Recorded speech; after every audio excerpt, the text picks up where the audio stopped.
Hey guys, welcome back to the channel. It's John with Addicted to Fishing. Today I've been sitting in a new tackle room, getting ready to prepare some of my version of the Okashira spin head. I thought I'd make a few on camera for you, kind of walk you through what I've done. I'm not going to pour any of the lead. The pot's actually cooling down. That's why you hear the fan in the background. But anyway, I decided today to try the Ultra Minnow from Do It Molds. You can see the model number there. And I went with the 1/4 ounce. And Do It suggests a 1/0 hook. But I didn't follow that today. I poured them in 1/4 ounce with a 2/0 hook and then a 3/0 Victory. This one I'll probably use with some thicker soft plastics, and I wanted to have you can see the gap there, the difference that's going to be. It's not terrible, but it does give you a little more clearance, especially back in this area, for some more meaty soft plastic. Again, one of the things that I mentioned in another video, me coming back, was I started using Frankfurt's Arsenal Dropout, spraying a light coat on a cold mold, and it has allowed me to pour more complete. And on these, I'm not worried about anything other than the head being complete. I do have some cleanup to do on these. I haven't done any of that. But anyway, what I'm going to do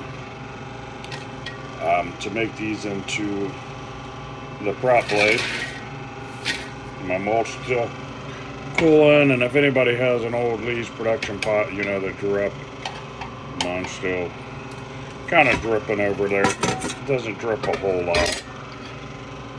You know, this is about all I got. But all that goes right back in the pot. But basically what I got to do is I got to get rid of this lead keeper.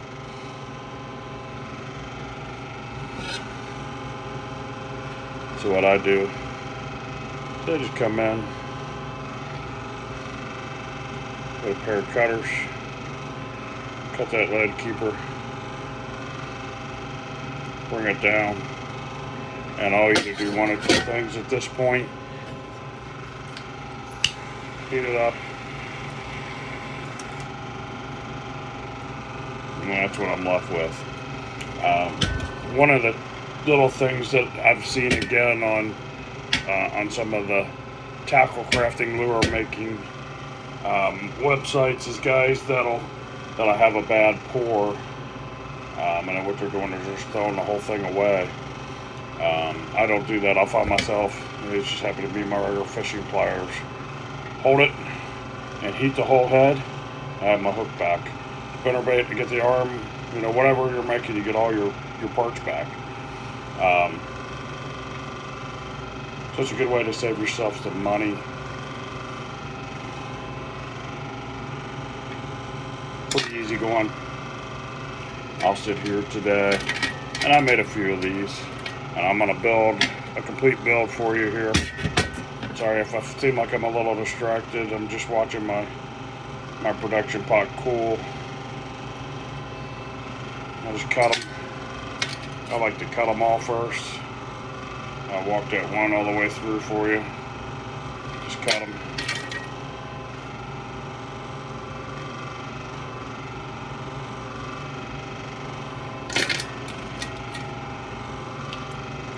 And there's a personal taste, or personal for myself, and you could do this however you want, guys. It's just how I'm doing them. A lot of times I don't even bother to put eyes and paint on them. I don't find it to be that much of a bonus. I think that's all for all the colors and all that fancy stuff.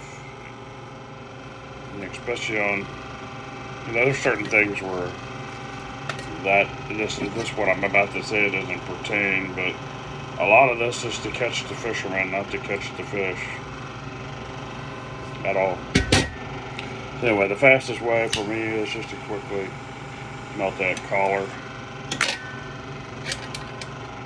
right off the hook. And you can see it takes just a couple seconds. I've got a regular big camping torch as well that I use when I need to heat up the hooks and heat up the mold. A lot of these molds, since I've switched over to dropout, I'm not having to heat them up like I had been. As you can see, there's 3, 6, 8 new heads, and it took a matter of seconds to prepare that and get it ready. So anyway, what we do in some of these, I probably don't have, and I know I don't. I need to.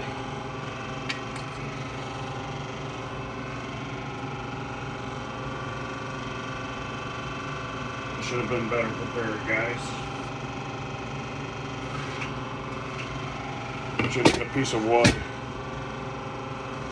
cordless drill, really small drill bit. I don't know how these are going to work, but to put these cup washers on, you have to put the first one on, and it goes straight on, like so.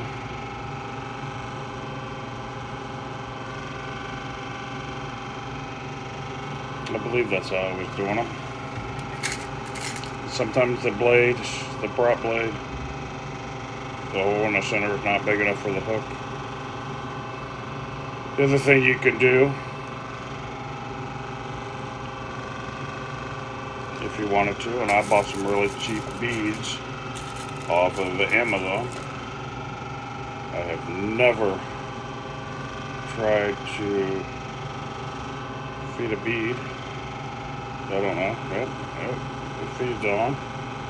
You put a bead in it, then put your prop blade on. You'll find you another cup washer.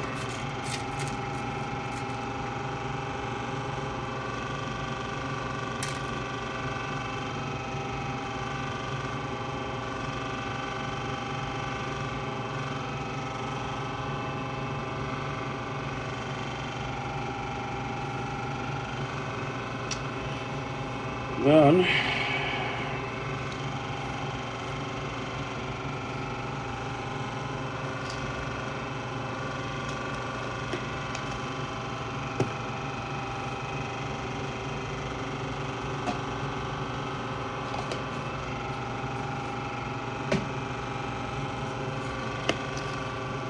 we need a PVC sleeve, or I'm sorry, a heat shrink sleeve.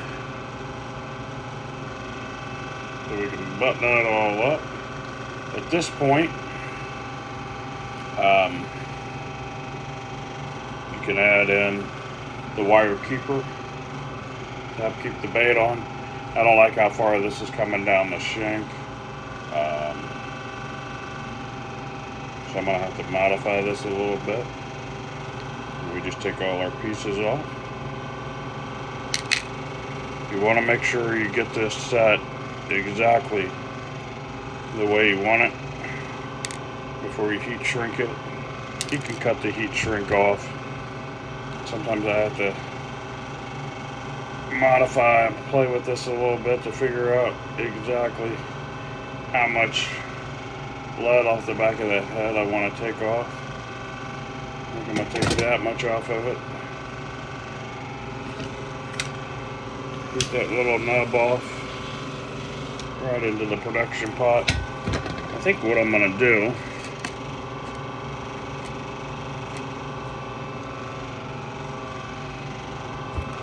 sorry guys, I didn't mean to put the torch right away.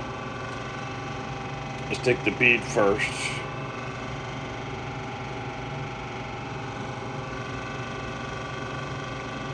kind of bring it back off that head.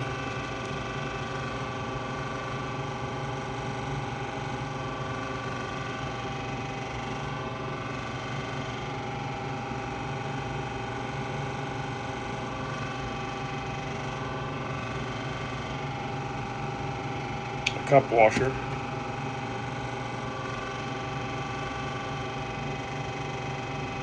The prop blade.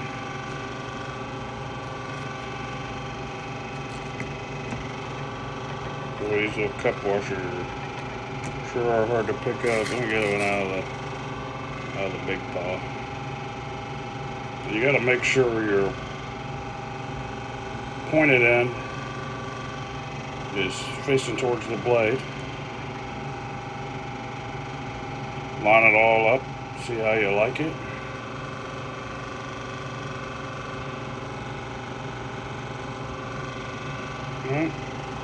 Get it where you want it. Take you a lighter. Keep that shrink down. So you're in place. Now you got an Okashira. Now if I want to go one step further and add a keeper,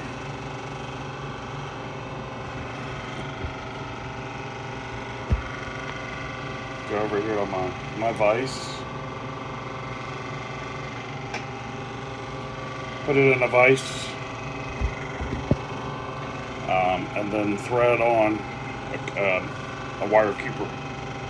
But anyway, guys, that's what I'm after today. This is my version that I'm just now experimenting with. I just picked up that mold, and we'll give you a comparison to the original. It's the Megabass Okashira screw head.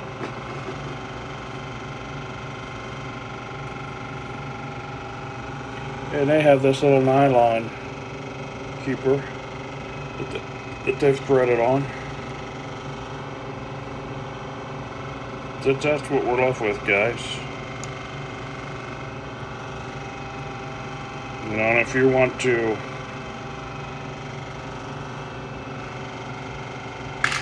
put that wire keeper in, you can take an X-Acto knife or a knife, come in,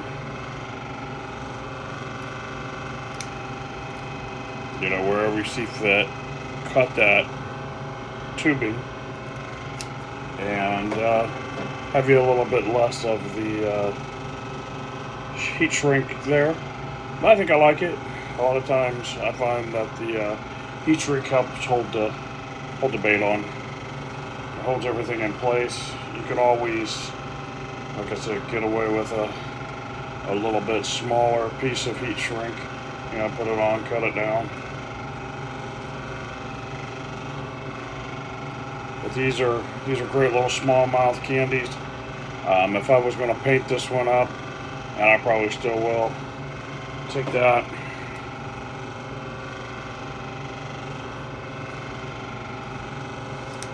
So you got a little piece of lead on the back side. You clean that up. You file it down, dip it, paint it, put eyes on it, do whatever you want. A lot of times, because the areas I'm fishing are pretty rocky, I get them snagged up enough. I don't worry about it. But here's a little trick if you're having problems with your hook, with the cup washer or the prop blade. You just would put it down, take a drill bit, and drill out that, just ream that hole out a little bit. These parts, I ordered them from Jan's Net Craft. Let me tell you what I got here.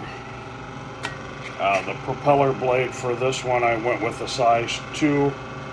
It's 11/16 inch. Their part number's 310143. And I just, to keep my stuff labeled, I just use what Jan's puts on the package. I tape it on my box.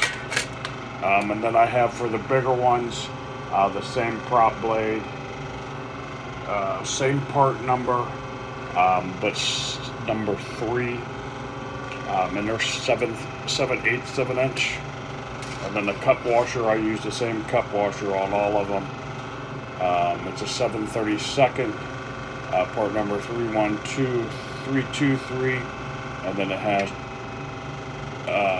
12G3C. Let me show you that. So that's the pieces that I'm doing. I went on Amazon, bought a bunch of beads. I've got them in silver and I've got them in gold. But I like adding that bead first. You know, most of these I'm going to have to go back and cut more of that lead keeper off. But it appears that that bead goes straight on. And then again, and a cup washer.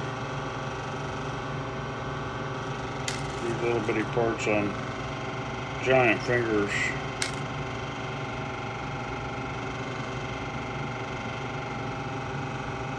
They're tough. Tough to work with.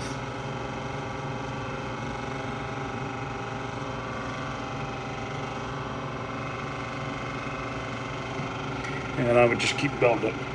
Anyway, guys, I don't want to get real winded and keep making these. I'm gonna sit here and finish up the rest of them. Get ready for some spring fishing. Anyway, guys, I hope you liked that video. Again, I've showed you making these prop blades before. Let me dig them out here for you, kind of show you the different ones that I have made.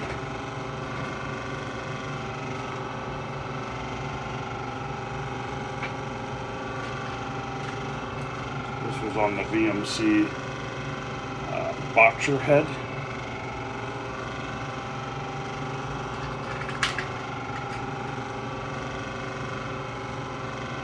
I'm going to try to find some bigger blades.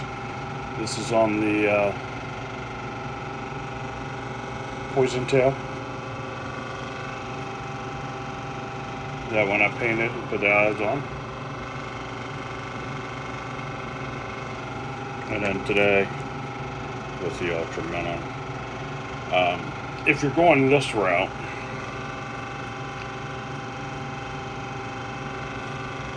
put these up, guys, real quick. If you go this route where you're taking something a store bought, let me see if I have one here.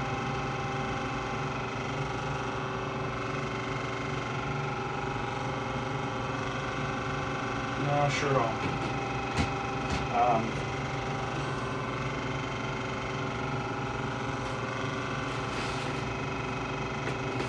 For sure I don't. Let me look in this one other box here real quick, guys, where some jig heads are. No, I don't have any. But the boxer head from VMC comes with its own lead keeper. Same concept that I did here. Cut that lead keeper off. And then assemble. The key here, guys, the critical piece, that you need to make sure that you're doing when you're assembling these, whether you use the bead or not, the cup has to face the head. So you got this pointed piece, so that when the blade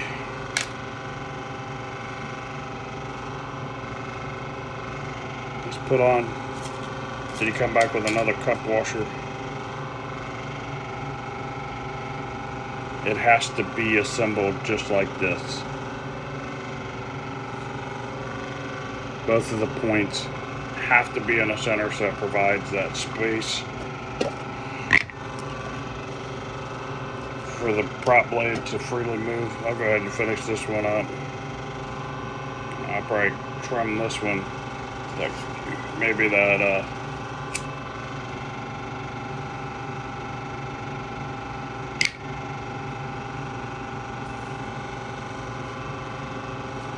that way your blade moves.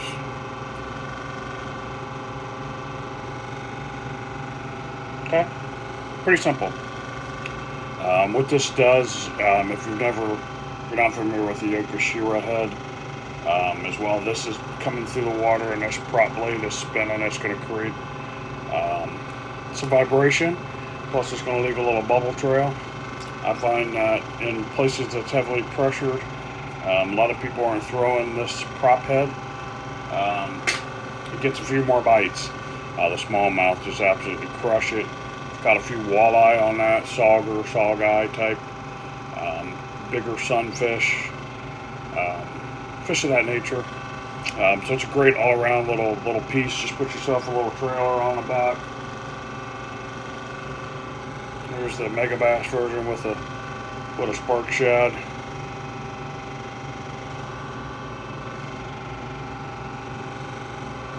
It's a 3-inch spark shad. And the only thing you got to do to do this is line this up. You want that hook to come right out the middle of the back of that spark shad. You get it as straight as possible. Push it on there, and then you got yourself a nice little deal.